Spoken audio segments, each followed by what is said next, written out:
Heinrich Himmler was the second most powerful man in Nazi Germany. He commanded the SS, the most feared military organization in human history. He ran the concentration camps. He oversaw the Holocaust. He controlled the Gestapo, the secret police, the intelligence services. At the height of his power, he commanded nearly 1 million men and answered to only one person on Earth. And in private, he believed he was the reincarnation of a medieval Viking king. He sent expeditions to Tibet to find the lost homeland of the Aryan master race. He dispatched agents to Spain to find the Holy Grail. He built a castle in the German countryside and turned it into a temple to the Norse gods, complete with ritual chambers, an eternal flame, and a round table modeled on King Arthur's court where his 12 most senior SS commanders sat. He believed Thor's hammer was a real weapon, a real physical weapon, and he ordered his researchers to find it. This is the story of Heinrich Himmler, the chicken farmer from Munich who became the architect of the Holocaust, who commanded the most powerful secret police force in history, and who spent the entire war trying to resurrect a dead religion. I'm your host. This is Fallen Empires. To understand Himmler's obsession, you have to understand where he came from. He was born in 1900 in Munich, the son of a schoolteacher. By all accounts, he was an unremarkable child. Studious, anxious, physically weak. He kept meticulous diaries from a young age, recording everything in obsessive detail. He was fascinated by medieval history, by tales of knights and crusaders, by the ancient Germanic legends he read voraciously. He wanted to be a soldier. He was too young for the First World War, and when it ended in 1918, he was devastated. Not just because Germany had lost, but because he had missed the chance to fight, to prove himself, to be a man of history. He studied agriculture instead. He became a chicken farmer. Think about that for a moment. The man who would eventually command 1 million soldiers. In the early 1920s, he was raising chickens on a small farm, reading books about Viking warriors and dreaming of a different life. Then he found the Nazi Party, and everything changed. By 1929, Hitler had appointed Himmler head of the SS, which at that point was a relatively minor personal bodyguard unit. Himmler had a vision for what it could become. Not just a military organization, not just a police force, something far more extraordinary. An order of knights modeled on the Teutonic Knights of medieval Germany, on the Viking warrior elite, on the ancient Germanic tribes that had stopped the Roman Empire at the Teutoburg Forest, an organization whose members would be the living embodiment of the Aryan master race, a new aristocracy of blood and soil. He began recruiting with extraordinary selectivity. SS candidates had to prove Aryan ancestry going back generations. They had to meet physical requirements. They had to be assessed by SS doctors using instruments that looked like torture tools. And Himmler began replacing the rituals of Christianity, which he despised, with the rituals of the old Germanic religion. SS naming ceremonies replaced baptisms. The SS had its own calendar of pagan festivals tied to the solstices and equinoxes. In 1934, Himmler discovered Wewelsburg, a triangular medieval castle. He signed a 100-year lease for 1 Reichsmark.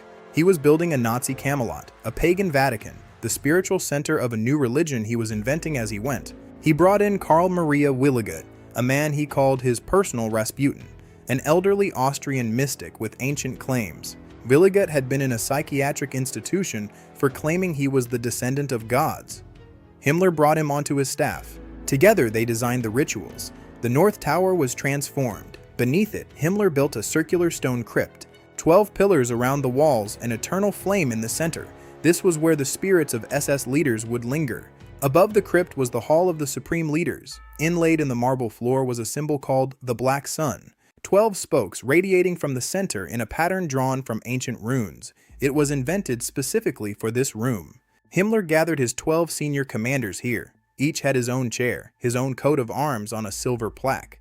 They sat around the Black Sun like knights at a round table. He wasn't building a headquarters. He was building a place of worship. His personal room was dedicated to King Heinrich I, the Saxon king, because Himmler believed he was his reincarnation. He had retrieved the king's bones. He even slept with a replica of the Spear of Destiny beside his bed. The castle was built using slave labor from a private concentration camp. Thousands died to create this vision.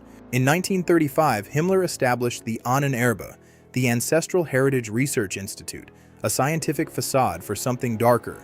It was a pseudo-scientific department designed to prove that a Nordic Aryan master race had once ruled the world. The Ahnenerbe sent expeditions to 35 countries. They excavated sites across Europe searching for Aryan evidence. And then they went to Tibet. In 1938, an SS expedition led by Ernst Schaefer departed for the Himalayas. Himmler believed Tibet was the homeland of the Aryans, that survivors of Atlantis had fled to the mountains after the flood. The expedition measured skulls and searched for evidence that the people of Tibet carried Aryan blood. When the team returned, Himmler personally met their plane on the tarmac in Munich. But Tibet was not the strangest mission.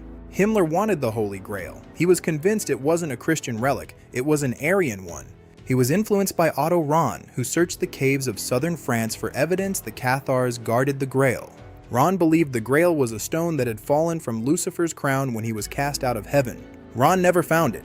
He died in mysterious circumstances in the Austrian Alps in 1939. Officially exposure. Many suspect darker ends. Then there is Thor's hammer. In May 1940, while Germany was conquering France, Himmler sent a letter to the Ahnenerbe. He ordered a survey of every piece of evidence of Thor's hammer. He was convinced it was not a symbol, but a real weapon. He wrote that it was an early, highly developed war weapon of our forefathers, implying an unheard-of knowledge of electricity.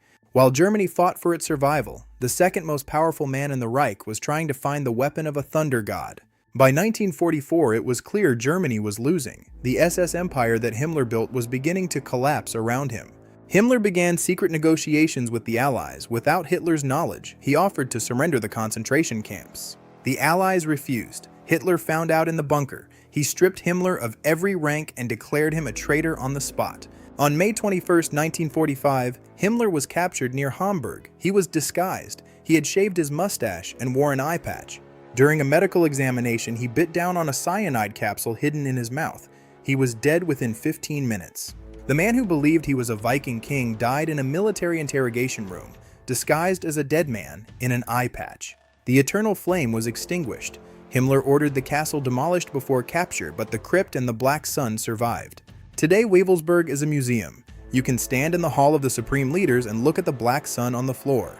Himmler was not a madman in the clinical sense. He was organized, efficient, and meticulously bureaucratic.